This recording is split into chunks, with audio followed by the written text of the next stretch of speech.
welcome to another Game On with me, Aaron Davis. So, as you can see here, I've got Marvel United Enter the Spider-Verse, episode 3 of the ongoing series, going through all of the lovely Wave 2 Kickstarter content. After this, we've still got 4 more to go, with Tales of Asgard coming up next. So, let's crack into it.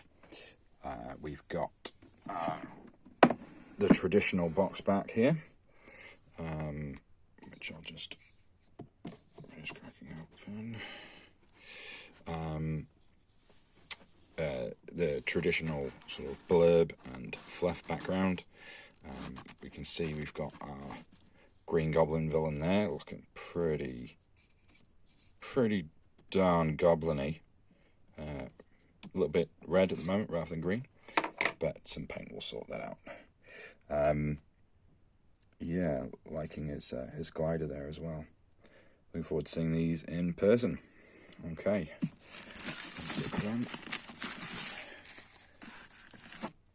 Okay. Let's see what we've got. So far, if you've seen the other videos, everything seems to have had like one mini mechanic, some of which can carry over to other games. So let's see if we've got some more of that in here. So yeah, we've got a single rule sheet. Just a slight design comment on these. They're pretty sharp looking. They've done a good job. I'm just hoping that a rule section being this short doesn't have too many holes in it. Back to the 4 character format, just like the last one, Guardians of the Galaxy Remix. All spider related, including Spider-Ham.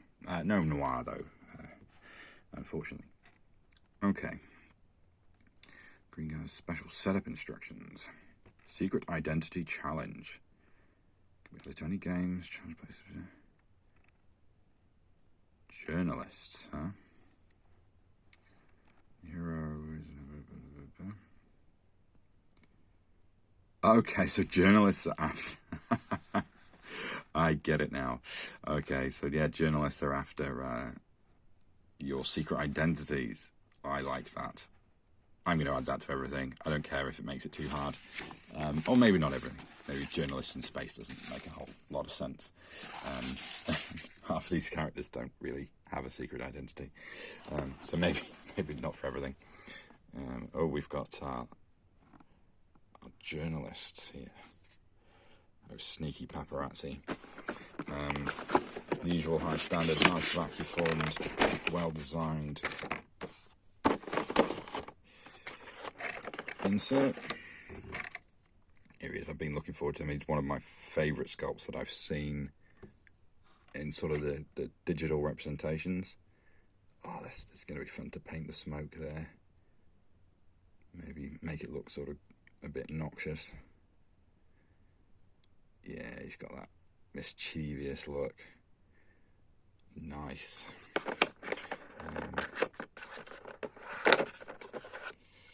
Here we have our traditional Spider-Man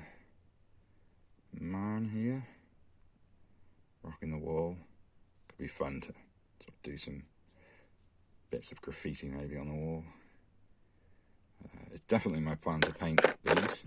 As anyone who's ever planned to paint anything, I have lots of things that I've planned to paint and haven't. Ghost Spider. I have to admit, like, my Marvel knowledge is relatively sharp, but it might be a little bit out of date. It's not a character I'm overly familiar with.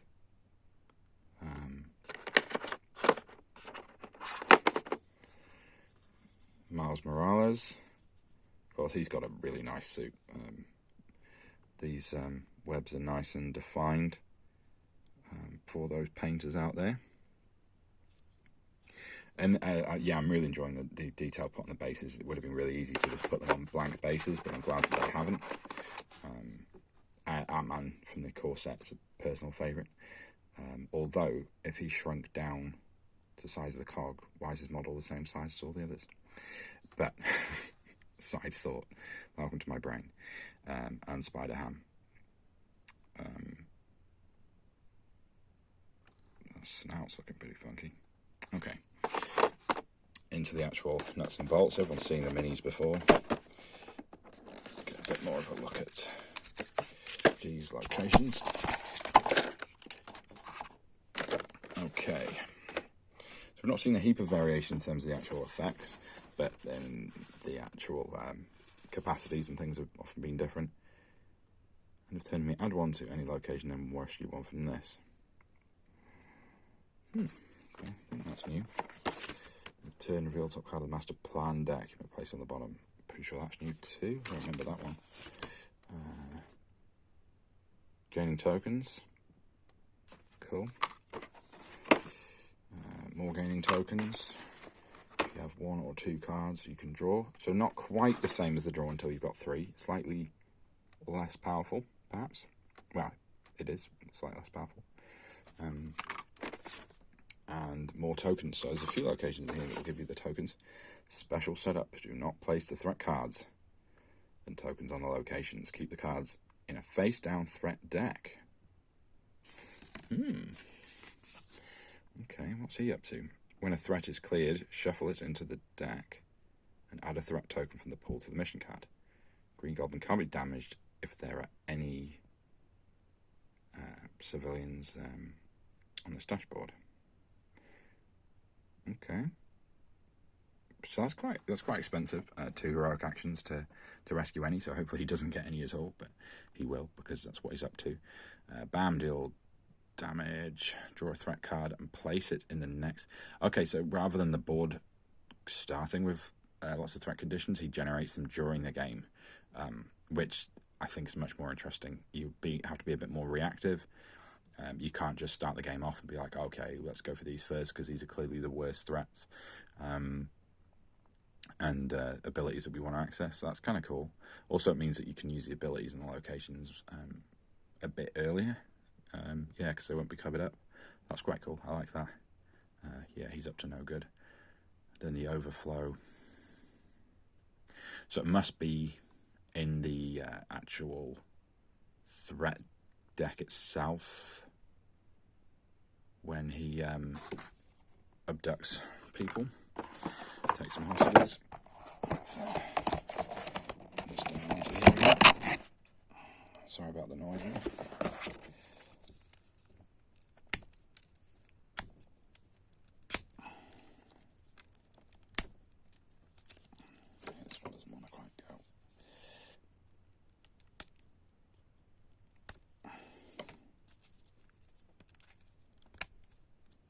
Using the trusty knife to get in there. Cool.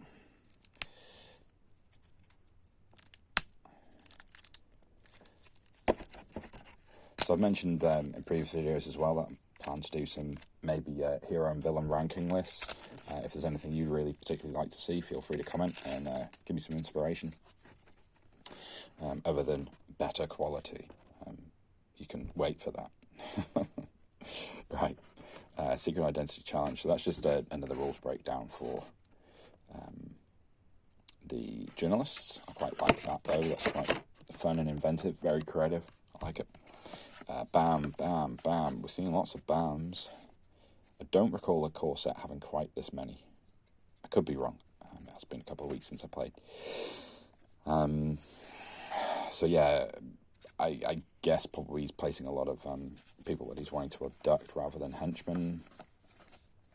Yeah, that seems to be correct. Goblin Formula, as long as this story card is face up in the storyline. Sorry, card is face up storyline.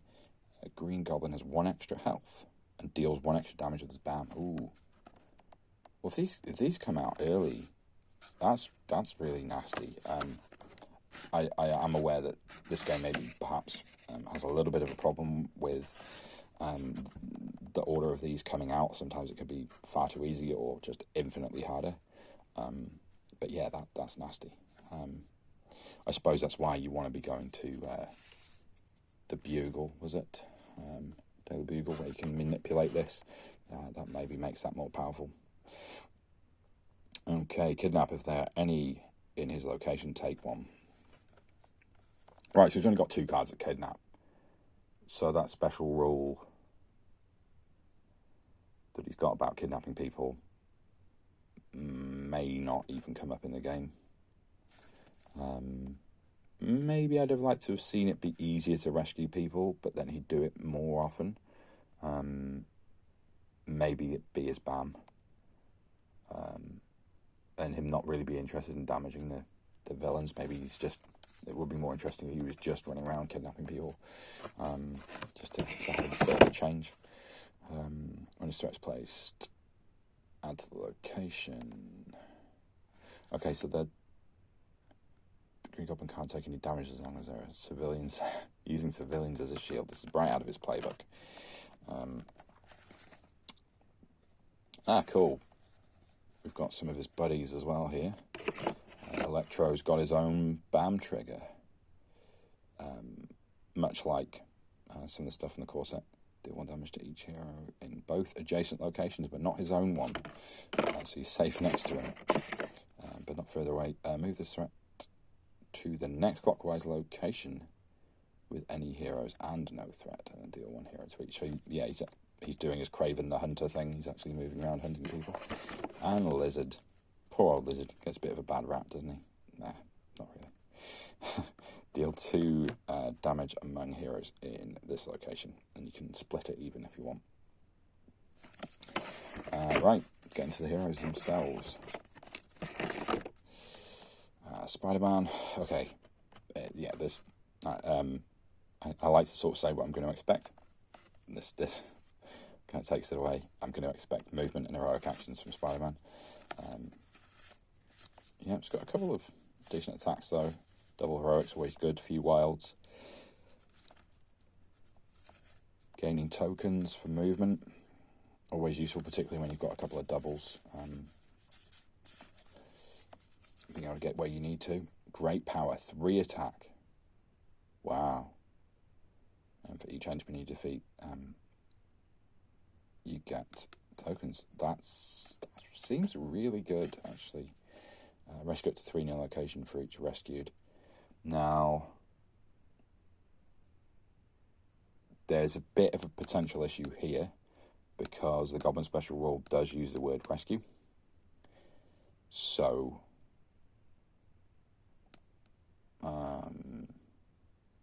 no, it's just in the location, okay, and the civilians go onto his board, so no, that's not a problem. So if that does come up in your game, I've already answered it for you. Okay, go Spider. Okay, so we're seeing lots of movement again, yeah, but I'd probably expect all these characters to be a little bit movement heavy. Seems relatively similar. Web Dancer, you can't take any damage until the beginning of your next turn. So that's like the evasion that Ant-Man and Wasp have in the core set. Swap 2 threat cards in play. This could be really interesting because some of the threat cards potentially stop you being able to use the powers of really important locations that you might really need to free up. So this being able to swap in something you're about to maybe clear and then clear it, I could see this being really useful. Defeat all of them in any location, just all gone. That's a bit hulky card there, but that seems like a pretty decent character there. Miles Morales. Okay, looking at, we've seen a bit more damage maybe than the previous ones. What I'm seeing with these spider characters is flexibility, a lot of flexibility, which is supposed to be expected. Invisibility, so it's the same, just different word. Venom Strike, 2 against a single enemy. So he's good at taking out those bigger villains or the big bad themselves. Themselves isn't a word. Miles Morales, if you're in the same location as a villain, delay the next villain turn by 1 card. Interesting. Possibly a bit disappointing that this hasn't been used more because all of the characters make webs, but this is quite a nice representation of what the webs would do.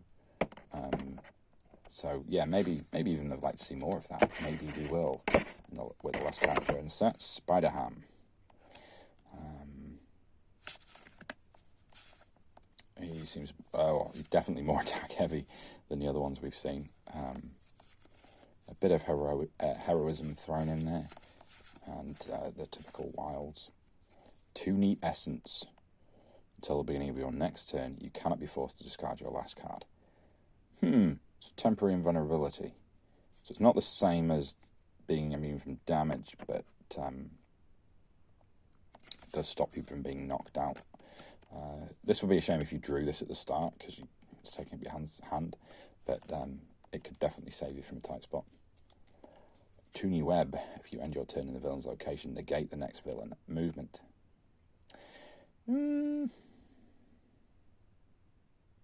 Yeah. The problem being that there almost certainly will be a movement while you're there, and then you're guaranteeing that they're going to stay in your space.